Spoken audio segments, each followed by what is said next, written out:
Is your website stuck in 2024 or maybe even 2020? If you are still using trends that are on their way out, you could be giving visitors the wrong impression and costing yourself and your business dearly in the process.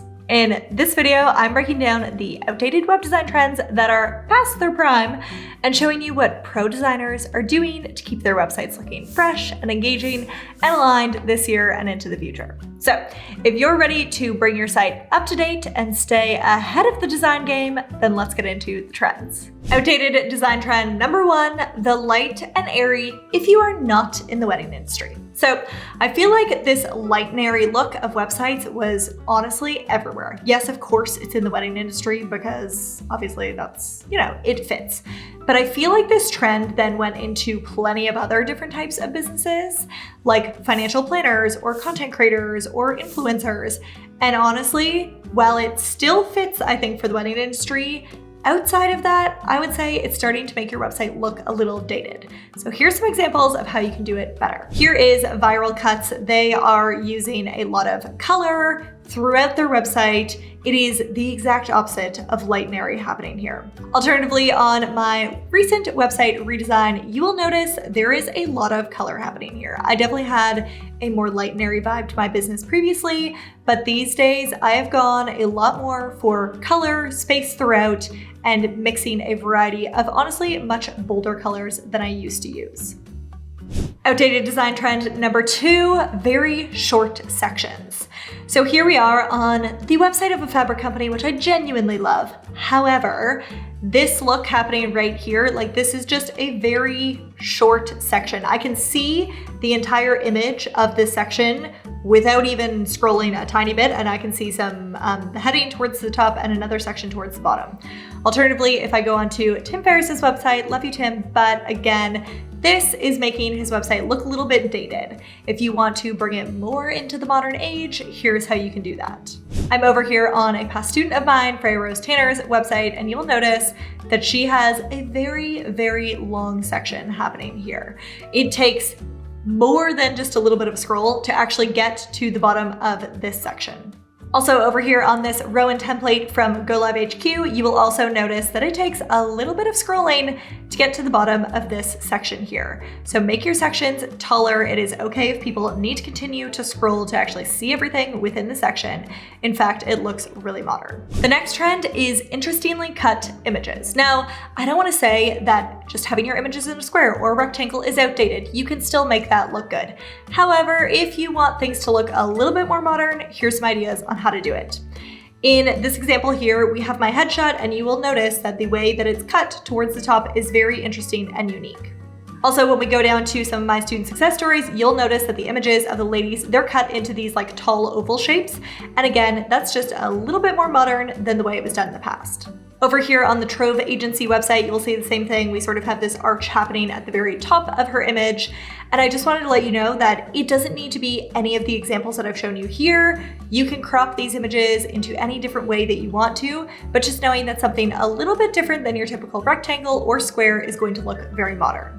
Design trend number four, subtle movement. So previously when we would go to websites, it was all very static. You would scroll through the website, page would load. Honestly, if you go onto any website these days, you can basically see this happening. However, the designers these days are adding subtle bits of movement into the website. Keyword being subtle. This isn't anything too crazy. Here on this website, you will notice as I scroll up and down, that squiggly line behind the text is actually moving a little bit behind the actual text as I move up and down. As well as I come to this image here, you will notice the Pinterest management image. It's ever so slightly moving as I scroll up and down the page. And again, same thing with this line behind the text happening here too. Of course, this is, I would call it maybe a bit more than subtle movement. When I actually get to this video, there is something happening in the video too. But when I say subtle movement, I mean basically the line, the Pinterest management, and this line right here, just a little bit. Also on this website here of Swan Studio, you will notice that the images on the right-hand side, they are ever so slightly just like moving all the time, even without me doing anything scrolling on the page. And then this image that we have in the middle here, there are two slight bits of dynamic movement happening. We have the words changing, we are creators, we are artists, we are designers, and then also the actual image itself is ever so slightly like shaking and shifting too. And then as I scroll further down, we will notice that the shop and the art and the studio and the digital products made for creatives, that is also having some light movement happening too. And then as I scroll further, you'll notice on the right-hand side, there is the edit. This sort of came up as I was scrolling down. So again, a slight bit of movement and dynamic happening there. Also, you'll notice that here on the Atoms app website, there are some shapes that are kind of falling into place on the right-hand side.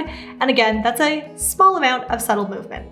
And then finally, another way to do this in my On the House section, promoting my freebies, you'll notice that as I scroll the page up and down, a few of these images are ever so slightly shifting in place. This next trend, number 5, is honestly one which I'm conflicted on. I would just like to say, as I go through these, that you don't need to use all of these trends. In fact, some of them might not actually be helpful for the user experience of your website user. And I would honestly say that this is one of them. While it looks beautiful, it's not the most straightforward thing to use in the world. Design trend number 5, sideways sliders. So this one here genuinely looks incredible. I'm gonna talk to you once I've showed it to you though, some thoughts on user experience of this one though. So let's show it to you on the website first so that this makes sense to you. So sideways sliders is basically where you can click on some piece of content and something will slide open kind of like a folder from the left or the right hand side. So we see it here on Lydia Millen's website. If I go over to Addison Shock's coaching website, which is another incredible website, you will notice this trend happening that I can click and then these little bits and pieces sort of open. Or alternatively, also on Ashlyn Carter's website, we can see this happening here too, where I can click left and right to open the folder. Now, with this trend and every single trend, I would really encourage you to think about, does this make sense for my content? Of course, we want to make our website look beautiful, but strategy and people really being able to use the website very simply is also really important. So especially thinking about your ideal client and what age they are. If they're younger, okay, cool, this might be clear to them. If they are a bit older, however, this is probably a trend that I would stay away from. Just remember, usability of your website is really, really important to a great client experience. The other thing to know is that you should, well, yes, watch this video on website trends, of course. The other thing to know is that you should probably build your website based off strategy, not just based off website trends. Which, if you are feeling called to update your website properly, do feel free, find in the description below. I have my Start Your Squarespace Website workbook. It is going to guide you through all of the important strategic decisions that you need to make in order to build a really fabulously functional website. We are back on the Unearthed template website from Big Cat Creative, and they have done a beautiful job of this one. This is basically content running off the edges of the screen. So as we can see here, we have some images, and then I can click the sliders and content kind of moves in from off the edge of the screen. If we come over to the Swan Studio website, they are also doing this trend beautifully. This one here, basically our images are just sliding themselves. There is no action on the user's part needed, but the content is basically coming in from one side of the website and leaving to the other side of the website. So content coming in from off of the page. Love this one. Fades. Watch this one with me. So as I scroll through this website, you will notice that the content is sort of fading in as I scroll down the page. It looks really fun and really fabulous. I also recently did this one on my website redesign. As I scroll up, you will see that the content and the text is sort of fading in behind the images. Which, by the way, if you're wondering how I did that on Squarespace, I use something called Square Kicker for that. I will link that below for you in the description in case you're interested. On the Swan Studio website, we also have a beautiful example of fades. I'm basically scrolling with my mouse and the content is fading in. So instead of, say, images being faded in or whatever, it's basically like the content fading itself into or off of the page as I scroll. Trend number 8 is texture. So in our lives, there is so much texture when we feel different fabrics or different materials or the wood or the carpet. There's texture happening. A really thick piece of artisan made paper that has a lot of texture. And I'm seeing that be brought more into websites and I'm loving it. So I use this one on my website. I basically took a piece of paper looking background. And then I also, to bring even more texture into it, I sort of did an embossed look, which I had to create inside of Photoshop and use that on the page. And I think it looks really cool. Another simple way of doing this is how they've done it on the Creative Law Shop website. This looks incredible too. Basically what you can see as the background here, it's not just, they could have just used a color of beige and that would have worked. But what they've done instead is it again looks like some sort of actually like canvas image that they've used behind there. And again, it adds a bit of like physical looking texture to the website. Another thing which I did on my website redesign to add a bit more texture was, again, I was using that embossing basically function, and I used it to imprint my crest into this green background. Trend number 9 is font style mixing in one piece of text. So typically you used to go onto websites and it used to be your heading, for example, is all just one bit of similarly looking text. However, the trend that I'm seeing these days is actually mixing it up a bit within that piece of text. So here, for example, these are actually some email templates, but again, I've seen this on plenty of websites now. So this is, say, the word summer, for example, is all capitalized, no italicizing. Then the word sale is lowercase, all italicized, site-wide again, lowercase, all italicized. And they've sort of mixed through also with the creative, hardworking, honest, passion, it looks like behind there. Again, it's using a mixture of these different like font styles within one piece of text. Back on my website, I use this in an area where I wanted to promote the 3 different types of opt-in gifts, which I have for people. So I have business building gifts, web design Squarespace gifts, and email list building gifts. And again, one piece of all of that text is slightly different in terms of the font style than the rest of the line. Trend number 10, this is one from last year that seems to have continued on into this year. I did mention this one in my last trends video, and it is the mega text. So basically really making it large and very visible. I've seen this done in a number of different ways. People use this very frequently a lot for headings or names, but also something like this, very short pieces of text work well in this mega text trend. If we come over to Jasmine Starr's website, we can see her name is in the mega font. And then here, we also again have the mega font and also the font mixing, which I mentioned from the last trend too. When we come on to Jenna Kutcher's website, we can see it again happening here. Jenna Kutcher is massive text behind her. And then as we scroll down, you also get, when we get to the freebie section, again, some mega text. So again, use this in places where you have a short piece of text, because obviously if it's massive, you can't see it so well. If you have to write, you definitely don't want to write a paragraph in the mega text font.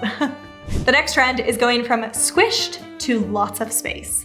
So here on Ryan Holiday's website, we can see things feel a little crowded right now. There is a lot happening in this small section, and something that looks a bit more modern is if I come over to James Clear website, it's a whole different ballgame. This is just like clean and simple. As we scroll down, yes, there is text, yes, there's information, but it's a lot more, it feels like it all has just more space to breathe on the page.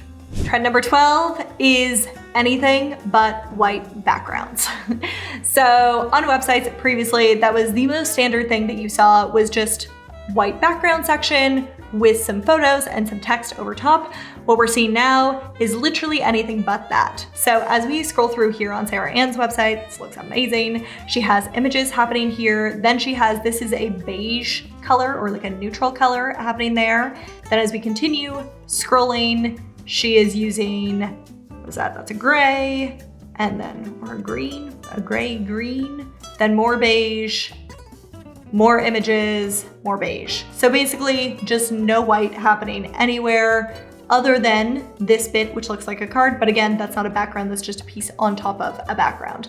So basically the white backgrounds, I do have to say, when you are getting started designing websites, pulling off something where you're using a lot of color and a lot of image in the background is more challenging. So this is a harder one to nail if you're a beginner to building websites, but you could make it pretty easy just by using something other or like a beige as opposed to just a white for your background is a good way to kind of like dip your toe into this trend. If you want to see the anything but white backgrounds trend really done to an extreme, let's say, you can check out my most recent website redesign. This one is really like just color, image, a little bit of light beige background happening there, but pretty much not a lot of white happening on this page. Now, if you're serious about creating a website that truly connects and converts, my Start Your Squarespace website workbook is designed to help you build a site that you're proud of, one that's polished and purposeful and primed to bring in clients. In the complimentary workbook, you'll get step-by-step guidance on setting up your navigation, finding the right template, clarifying your website goals, and so much more. Because honestly, building a successful website isn't just about the design and the trends, it's genuinely about strategy too. So if you're ready to kiss your website shame goodbye, download your copy from the link below, it's on the house. And you know how we spoke about colors a bit in this video? I know it can be so hard to pick a color palette for your website, but honestly, picking it really does give the look and feel of your website so much. So I would encourage you to watch this video next to learn how to pick colors for your website like a professional designer.